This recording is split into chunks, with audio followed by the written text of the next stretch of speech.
Oh, you thought PBR was just here for fun? Oh, no. We're here to effect real change in America, starting now.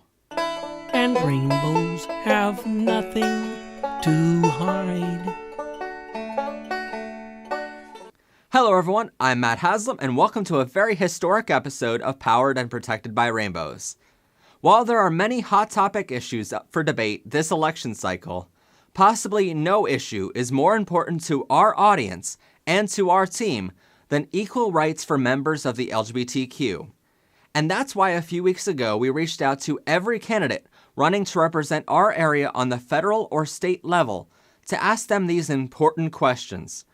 For transparency, we partnered with our broadcaster, MHP, giving us full press access to ask these hard-hitting questions. And for fairness, we asked every candidate on every side of every race the same exact questions. We vetted these questions through our other members of the press to ensure our questions were well-defined and needed no further clarification, which some may see as an unfair advantage to one party or another. In a moment, you will hear their unedited answers and responses, read word for word, no matter how short or long their answers were. These were their official responses. We do not wish to show a bias to any party, and we will leave their interpretation of their answers up to you. At the end, however, I will add my opinions of how their answers made me feel as a member of the Schuylkill County LGBTQ Club. Now, without further ado, here are the exact questions we asked.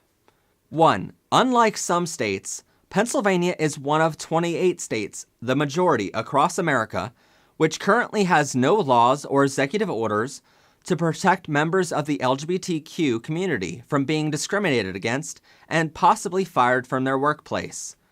While larger corporations may face severe public relations backlash for discrimination or firing of a member of the LGBTQ, a majority of small businesses may not face the same level of backlash if they discriminated or fired someone shortly after learning their employee was gay or transgender.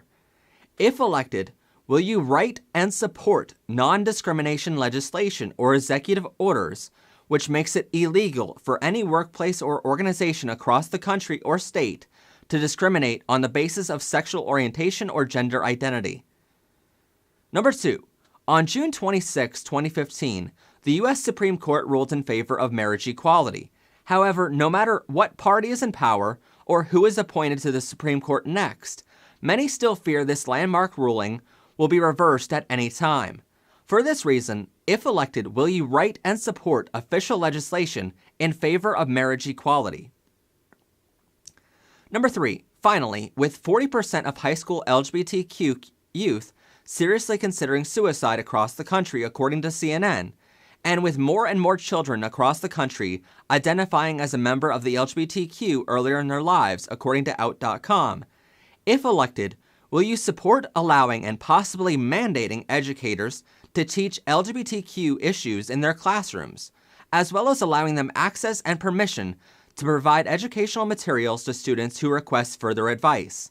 This may include having equality days at school where students are encouraged to wear bright and rainbow colors, encouraging schools to have LGBTQ and equality clubs and after-school programs, and teaching students how homosexuality works in sexual education classes. These simple acts may not only help members of the LGBTQ learn more, therefore cutting down on the spread of AIDS and other harms later in life, but it may help others better understand the equality and commonalities of all sexual orientations and gender identities, therefore reducing the amount of bullying in a school and possibly reducing the rate of LGBTQ suicide. Is this something you will support and write legislation to enact? Regardless, do you have any other ideas which may help the LGBTQ community which you would like to see implemented instead of or in addition to the ideas my audience and I have presented herein? Now, here are their answers. Almost immediately, Denny Wolf, the Democratic candidate running in the PA 9th Congressional District race, got back to us with his answers in an email. This is his official response read word for word. Quote, 1. He will support non-discrimination legislation / executive orders. 2. He will support marriage equality legislation. 3. He will support legislation and other ways to lower LGBTQ community suicide. He supports allowing educators to teach LGBTQ issues in classrooms and allowing access to further resources, unquote. Denny Wolf also provided us with a video statement when we asked him these questions in person at a recent political debate. Here is what he said in its entirety. Well, look, I support equal rights, regardless of someone's, where they go to church, the color of their skin, what nation they come from, or what their sexual preferences are. It just does not matter. They're all people. They're all part of the United States. I know many people that are part of the LGBT community. They're good, caring people. So I have no problem supporting them 100%, and be glad to do whatever I can to make sure that legislation aligns with that philosophy, that they have equal rights. The challenger to Denny Wolf is Republican candidate Dan Muser. It is very important to note that Dan Muser refused to answer our very basic questions. He only answered our questions when we confronted him in person with a camera rolling during a recent political debate. Before he answered our questions, he questioned us on what news organization we were with. Please note that only members of the official press were allowed in the room during this time to ask the candidates questions of their own, and a majority of the other members of the press never introduced themselves and what press group they were with before starting to ask questions. When in these press pools, you are only allowed so much time, and many members of the press do not introduce themselves before asking questions, since it takes time away from the questions themselves. Most importantly, the questions we were asking should have no bearing on what press group we were with. Regardless, here is his unedited answer. Well, in answer to your question, I think all people deserve equal rights, regardless of where they're from, their race, what they do for a living, their income level, and if they are LGBTQ. I think everyone should be treated fairly, and there should be no discrimination whatsoever. And I feel I understand the issue, and I think I will be able to represent all people's interests, including those from the LGBTQ community. Both Republican Scott Wagner and Democrat Tom Wolf, who are running for governor of Pennsylvania, both chose not to answer our questions. It's important to note that incumbent Governor Tom Wolf recently started an LGBTQ affairs committee on August 6, 2018. This is the only one like it in the nation. When asked to comment on this recent committee, Governor Wolf said, quote, "Today's announcement is timely and important, but also not the end of our efforts to create a Pennsylvania that espouses inclusion and diversity in all that we do," unquote. Governor Wolf continued, quote, "The efforts of the LGBTQ work group established early in my administration are recognized in many accomplishments that will continue, and that group's work will move forward as a function of this commission. When I became governor, we saw that change was needed, and we made it happen. Better yet, we are still making it happen, and will do so until every Pennsylvanian can live, work, love, and thrive in our state with an assuredness of support and safety," unquote. Both candidates running for U.S. Senator, Democrat Bob Casey Jr. and Republican Lou Barletta, refused to answer our questions as well. These were their official responses. And now for my opinion. So before I go into my opinions on these answers, I want to kind of preface this by saying that if you guys care about other topics in this election cycle, you can go to our main YouTube channel. I will leave a link in the description box below to that playlist where you can get all of the answers by the candidates on many different issues, including economy, healthcare, border security, opioid crisis, all that kind of stuff. If you care about other issues in this election, please use that link to find out your answers on those topics in general.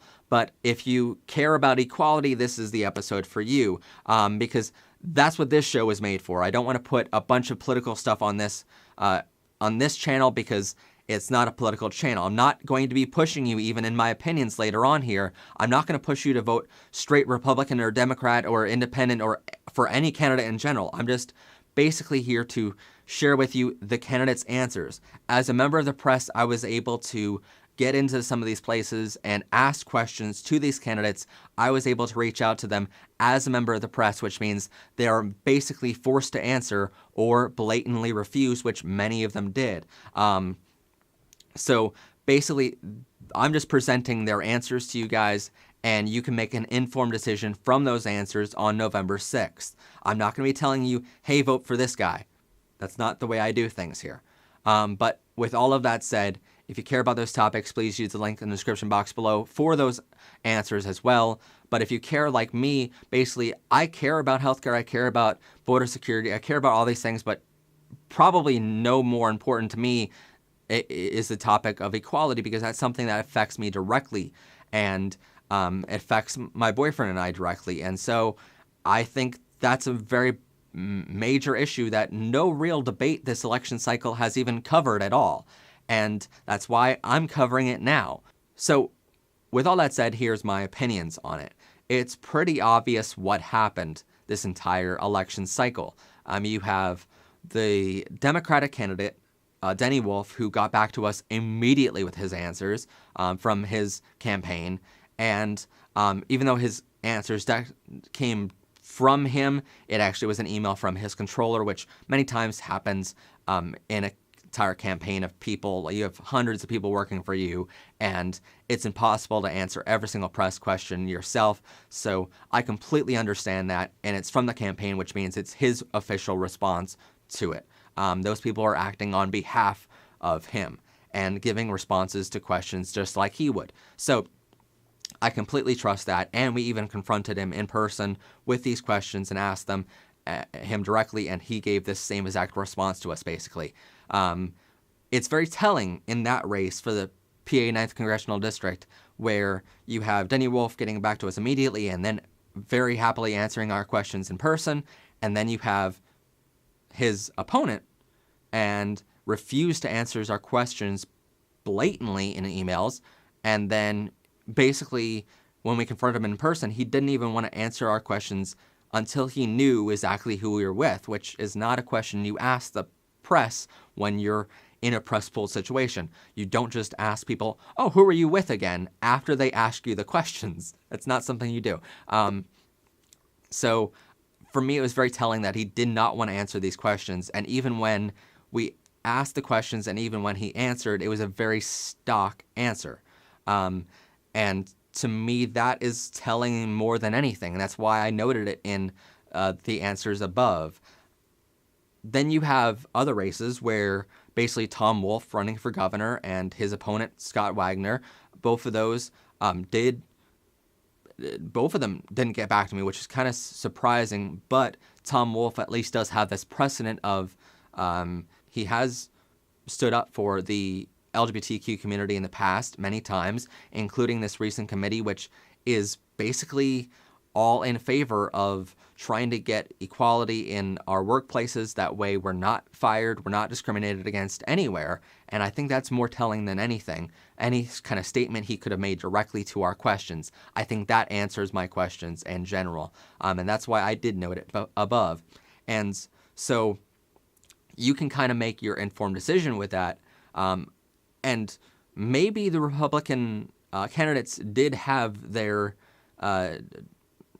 answers as well. Maybe the Republican candidates are, all well and good, and maybe they will support non-discrimination legislation. Maybe they will support marriage equality in actual legislation, not just on the Supreme Court level decisions. Maybe they will support school systems teaching equality in the schools early on. That way, eventually, we get to a point where we don't have discrimination. Hopefully, they all feel that way, but they did not provide an answer to us multiple times. We reached out to every candidate here multiple times, and none of them got back to us. Or they just got back to us with a refusal to answer. And that was kind of chilling to kind of hear a couple times there. So that was very telling to me. But again, I encourage you guys to go out and vote this November 6th. Vote, vote, vote. You seriously, there are so many people that are my age that say, my vote doesn't count. And, I'm just one person. What can I do? No, this is a democracy. Even though it is a right to vote, it should be something where, yes, you have that right and you should take it. You should take that opportunity. And though you might not think every decision or election runs fairly, the truth is your vote does count. And that's why we want you guys to be informed when you get into that voter box of who you're voting for. Think about the questions and the topics that you care about most, including equality, and think about those as you're writing that on the ballot. Think long and hard who you're going to vote for. Do some research. I will leave a link in the description box below to where you can find information on who exactly is going to be on your ballot. That way you can research those candidates beforehand, know who you're voting for no matter what. Regardless how you feel on equality, we want you guys to be informed and make a great decision that is great for you. We all have different opinions, and that's why this is a democracy of the majority wins. And so thank you so much for watching. Next week, we will continue with the regular topics on this show, but this week we kind of wanted to cover the election because it's election week here. And I think it's very important for us to have real change.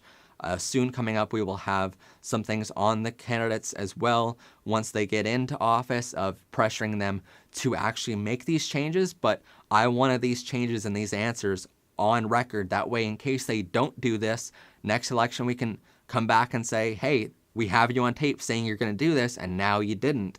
So really, it's a long process here, but it's all in the benefit of equality in the future. So thank you so much for watching. Tune in next time to PBR.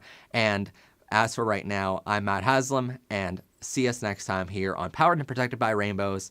Bye for now. If you want to support the show and get this awesome t-shirt in the process to show the world how you're powered and protected by rainbows as well, please use the link in the description box below or on your screen right now to get this awesome t-shirt for yourself.